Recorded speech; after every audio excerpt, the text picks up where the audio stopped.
Eu conheci a técnica do afresco com o Bandeira de Melo e eu conheci ele em 2007. Tanto eu como o Vladimir, a gente faz aula lá no ateliê dele e desde que a gente conheceu essa técnica por meio do Bandeira, a gente ficava conversando sobre como a gente conseguir convencer ele dele fazer um curso ou dele, de alguma forma, demonstrar a técnica pra gente. E um dia eu estava fazendo um curso de Química de Restauro no Instituto Gaia. É um ateliê da Leila, uma grande restauradora. E eu comentei isso com a Leila e ela me apresentou a Cristina e a Débora. A Cristina Coelho e a Débora Lopes. E elas adoraram a ideia. Eu falei, olha, eu não sou professor, a ideia seria o meu mestre Bandeira fazer as aulas e tudo, e então apresentei elas o Bandeira. Levei elas na mesma semana levei elas lá. Eles conversaram. Mais ou menos um ano depois, eu estava fazendo prova para entrar para o curso.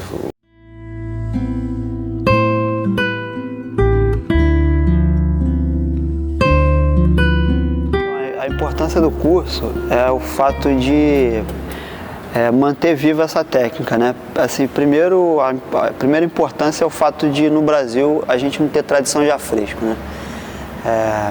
A gente tem uma tradição de mural muito influenciada pela tradição portuguesa, de um muralismo de azulejos, né? Mas o afresco, que é de tradição italiana, a gente não tem tradição nisso. No século XIX e no período colonial, período imperial, você tem mais pinturas a óleo sobre madeira e a azulejaria, né? E no século XX, com a chegada dos imigrantes de italianos, você então começa a ter algumas manifestações do afresco pontuais, assim, em algumas regiões do Brasil. São Paulo, com Fulvio Penac, Emeric Macier, você tem alguma coisa. No Sul, com Aldo Locatelli também, a gente vê algumas manifestações. E no Rio de Janeiro só existem afrescos em 2 lugares. Na Biblioteca Nacional, na entrada, e os murais do Portinari, no Palácio Capanema. Então a gente vê que é muito pontual, né, o afresco aqui no Brasil.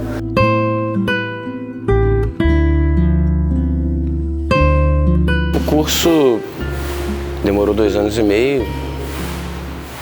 Foi muito estudo, muita relação, e a maioria dos murais que foram começados já estão prontos. Eu acho que o grande proveito de toda a história desse curso, cujo eu agradeço muito a Fiocruz, ao Bandeira, a Cristina, a Débora, toda a equipe, toda a coordenação, os alunos, que muitos perderam muito para fazer o curso, mas fizeram. Mas acho que a grande importância é que a técnica não se perdeu e o Rio de Janeiro inteiro você só tinha 2 murais afrescos e hoje em dia só nessa igreja aqui você tem 4. Fora vão ter uns 12 até o final do curso, acredito eu. Mas só nessa igreja você tem o trabalho do Rafael, que tá lindo. Tem o do Cerdeira, que também está ficando muito legal. Tem o do Virgílio, que foi o primeiro a terminar. E tem o meu, que está aqui.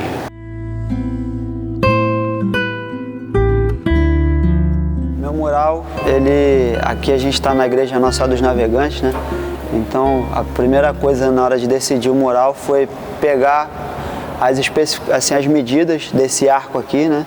Porque o muralismo, diferente de uma pintura de cavalete, que é algo muitas vezes mais introspectivo, né, como uma anotação intimista, o mural ele tem um caráter mais de discurso. Então, e além de ter esse caráter de discurso, ele tem uma função específica, né? Seja uma função de decoração, ou seja uma função de propagação de alguma mensagem, mas ele tem uma relação mais específica com um determinado local, né? De maneira que você precisa atender algumas exigências prévias, o que não acontece num trabalho de cavalete, que você de repente faz esboços intuitivos sem pensar em nada, né? Aqui então eu fiz, primeiro fui conhecer o local, né? Visitei a igreja para analisar a arquitetura do local, né? E as medidas desse arco aqui, para adequar a composição também à própria arquitetura do ambiente, né? E a questão temática também é muito importante no mural, é muito presente no muralismo, né? Então aqui eu fui buscar então uma temática que tivesse uma relação com a igreja, com a própria Nossa Senhora dos Navegantes, né? E tudo que carrega essa figura. E então eu pensei em pintar os primeiros apóstolos, que eram pescadores. Então do lado direito, que é essa pintura que a gente está vendo aqui,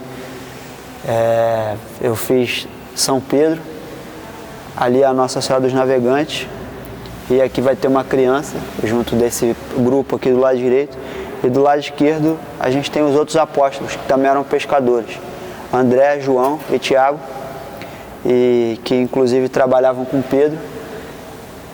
E aí a partir dessa temática então eu pesquisei um pouco sobre os atributos dessas figuras, né?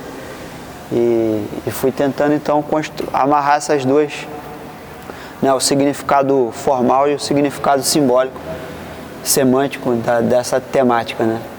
Foi mais ou menos por aí que eu construí.